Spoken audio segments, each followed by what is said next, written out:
Grand Funk are celebrating their 50th anniversary this year, a momentous occasion. The band's been together for a long time, but chief songwriter and lead singer Mark Farner hasn't been in the band for a lot of years.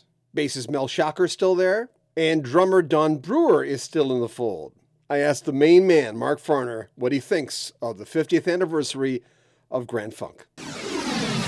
What are you thinking about the 50th anniversary Grand Funk tour? You mean the Grand Fraud tour? Is that what you're calling them? Yeah, the Grand FAUX Railroad. It's too bad, because it's really dishonest. As legal as it may be, it is completely dishonest to the fans. And the fans are taking a slap in the face, just like they are with that fake foreigner that's out there. There's not even an original member in that band, and they go out as Foreigner without telling the prospective audience that there's no original members. But the audience, the fans, don't get the truth. They get screwed again, and I think the fans have been screwed enough, man. Why not tell people the truth and go out, with a chest held high instead of, hiding behind your dark glasses and trying to present a fraud. Yeah, Mick Jones is not. Last time I heard, he wasn't going. He'd come out for a few songs, and then someone said, "No, I just saw them," and he didn't come on stage. I went, "Oh, yeah, that's the last word that I got, John." Listen, I've been asking everyone lately if they, and you know the answer to this, but I've been asking everyone, hey, do you have an end date, not death? Do you have a date where you're going, yeah, I've had enough of this?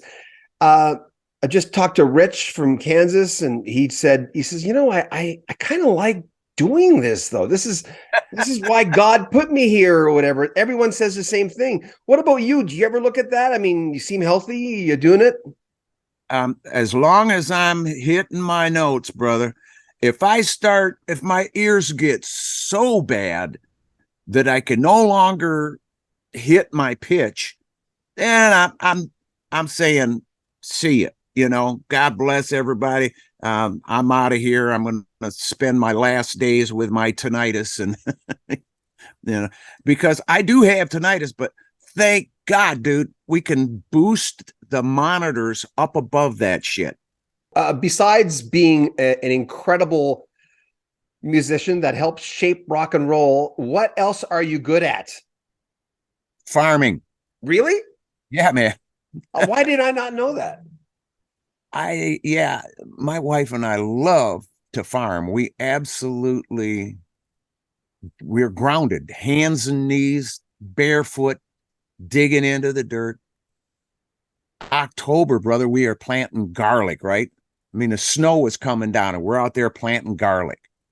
And year before last, or no, I guess it was last year, our harvest we had 364 head of garlic. And that's quite a lot of garlic, especially when you come to the harvest process and you got to take all the dirt off of it and hang it up in a place, and we put fans on it in our big pole barn because it's nice and warm in there, and it forms that paper because the paper, until you cure it out, the paper is just a membrane. It's kind of like a skin on, like an onion, and then when it dries out, then I've still got garlic that we grew last year that's good, and we're using it every day. That's part of my health routine, eating garlic. But here's the point. I mean, as long as we're on garlic, did you know that there are two constituent chemicals in the garlic that don't see each other until you mince it or chop it? And once you've chopped or minced this garlic, you're not supposed to use that until you give it 10 or 15 minutes of setting time. So the first thing I do, because what happens while it's setting is it forms this, it starts with an A, and it's one of those words, it's about that long, but it's the healing properties and the flavor that comes from leaving it set for that curing time before you add it to your dish, whether you're going to use it in the raw form or if you're going to cook it into something, makes no difference. You need to let it set for 10 or 15 minutes. No idea. Yeah, man. What's garlic do for you? What's the benefits of garlic? It's a blood purifier. It's a natural antibiotic, antifungal. I mean, if there was one thing that you could do, a friend of mine used to tell me how he would take it. Of course, he always put it in whiskey and honey, put a shot of whiskey in there. But he said, if I feel a cold coming on, Farner, I just grind it up and I put it in a little whiskey in a jar with some honey, and I leave it set. And then I'll take a teaspoon or a couple of teaspoons, and that it arrests whatever's going on. And it's serious, man. I mean, that's one of the old time cures, and friends of mine have told me about other ones that people use, but garlic is in most of them. I had no idea. How far back do you go with farming? How far back? When do you start farming? I used to drive the John Deere Model M, wide front end. There was the M with the narrow front end, but my granddad, my father's father, he was planting non-GMO. That's all they had back then.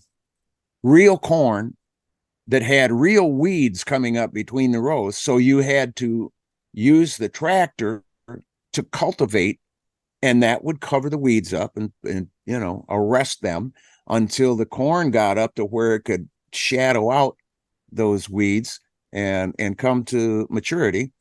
And I was 7, 8 years old doing that, because I was at that age, I was strong enough to grab the handle that lifts the cultivator and squeeze it, because you got to release the spring.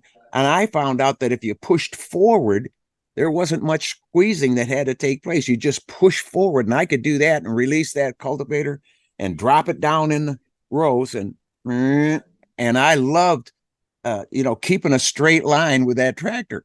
I loved being able to go right down that row, and it was like there was something guiding me. I've had that line in there, kind of like a dirt bike rider or a motocross rider. They draw a line before they get there. They're following a line, this imaginary line in their head. That's what I had going for me.